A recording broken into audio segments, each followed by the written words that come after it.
Ô Bel, ainda falando, só para não perder a toada, que você citou Flávio Bolsonaro, como é que andam as alianças para essa chapa de Flávio Bolsonaro? Quais são os movimentos que aparecem por aí na capital?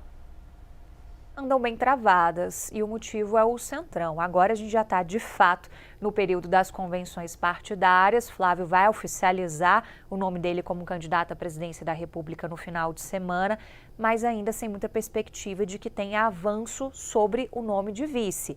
Depois a gente tem até o dia 15 de agosto para ter essa concretização, tanto em relação a Flávio quanto dos demais candidatos que ainda estão com essa vaga em aberto. Isso vale também para os cenários estaduais. E por que está tendo muita dificuldade de formar alianças? Porque as alianças poderiam ser feitas com esses partidos do Centrão. Aqui a gente está citando Republicanos, a Federação União Progressista, o PSD, que é um partido do Centrão, tem Ronaldo Caiado, então também vai de chapa pura, e Flávio Bolsonaro está tendo dificuldade de fazer essas alianças. Republicanos, segundo algumas fontes que eu ouvi, Elisa, tem uma ala majoritária e bem expressiva, algumas fontes falam em 80% do partido, que defendem que haja uma posição de neutralidade. Então isso tem um peso muito grande para uma decisão da direção nacional do Republicanos, que sinaliza basicamente que não tem decisão ainda tomada, ainda não estão no ponto de formalizar, mas que deve ser esse o caminho por conta dessa percepção majoritária das bases do partido.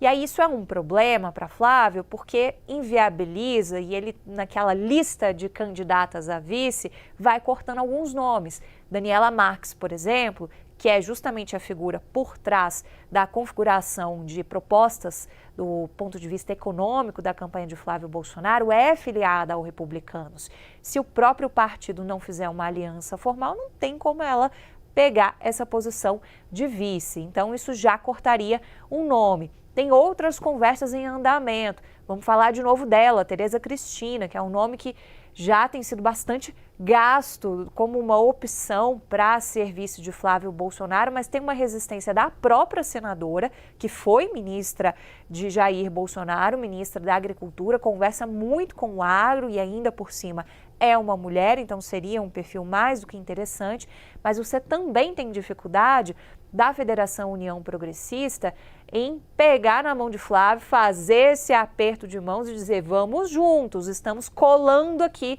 a nossa federação com vocês. Até porque a federação é muito diversa, você tem diferentes alas e você ter uma aliança nacional pode embarrear algumas costuras nos estados também, em que, por exemplo, você tem uma necessidade no Nordeste de não se configurar como tão bolsonarista, porque para essas candidaturas não é tão interessante. E você vai ter também integrantes que estão ali de mãos dadas com o lulismo. É o mesmo que a gente olha para o Republicanos. É a lógica do Centrão.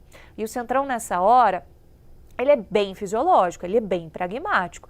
Não vai virar negócio aqui a gente se atrelar a um candidato ao outro. É melhor a gente ficar na posição de neutralidade, porque aí, quem ganhar a eleição, a gente vai procurar ou até mesmo ser procurado e a gente pode compor o governo. Um exemplo disso é o próprio Republicanos que eu estava citando. É o partido do governador de São Paulo, Tarcísio Gomes de Freitas, adversário do presidente Lula, mas ao mesmo tempo era um partido que tinha ministério na Esplanada e que abriu o espaço para que isso fosse criado, essa aliança fosse formalizada, tirando um aliado do PSB, Márcio França, do Ministério de Portos e Aeroportos, para colocar o ministro Silvio Costa Filho. Então, isso é um exemplo de como que o Centrão vai operando e de uma maneira muito pragmática para formar este aperto de mão, formalizar esse aperto de mão, só na hora que for conveniente.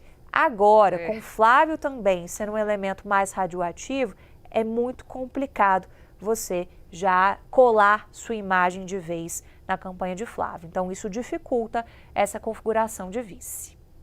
Mês que vem, daqui a menos de um mês. Daqui a menos de um mês começa, de fato, o período eleitoral e a gente vai começar a acompanhar desde as campanhas, propaganda eleitoral obrigatória, aquelas músicas que grudam igual chiclete, né, Isabel Mega, na nossa cabeça das campanhas e todo o embate que a gente fica torcendo que seja minimamente pacificado.